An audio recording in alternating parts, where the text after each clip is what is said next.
Hey there, welcome to today's CT Style Express. I'm Natasha Lubchenko. As the weather gets warmer, more people are out and about, and oftentimes they bring along their furry friends, which can be great but comes with some risks as well. Here to discuss local leash laws and how to keep others and your pet safe is attorney Alex Mario from the Carter Mario Law Firm. Alex, welcome back. Thanks for having me back. So local leash laws here in Connecticut, can you tell us about them? You don't hear about it too much. Yeah, so local leash laws, there's basically just each town in Connecticut has different rules about whether your dog has to be on a leash, how long, how many feet that leash should be, and whether your dog can be off leash off of private property. Okay, so you want to keep up with that, and you say each town or city has their own laws. Where can people find out more? They can go on their website for their town. They can call their local clerk to find out if their town is one of the ones that requires a leash, what the fine would be if they didn't have a leash on their dog, and how many feet that leash should be. Okay, now you say our viewers today should be aware of something called the one bite rule. What is this?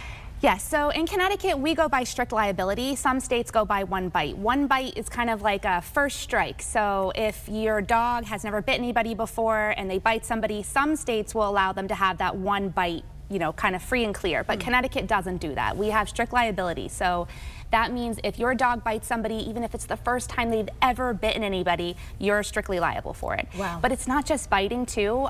It's also if, the mailman came and dropped off mail at your front door and your dog comes out of the house and starts to chase him and the mailman's running away but he falls and he hurts himself. Even though your dog didn't attack him or bite him, the dog's responsible for him hurting himself, so you're therefore responsible under strict liability. Wow, so how can people be responsible pet owners? I'm sure they never want this to happen to anyone. Yeah, so they should just make sure, that their dog is, they have their dog under their control. They're either on a leash, they're restrained, they're in their house, they're holding them, they're doing whatever they can do to prevent any kind of damage to somebody else. And, I'll ask you this question because I think a lot of times people are surprised, but what breed do you think bites the most?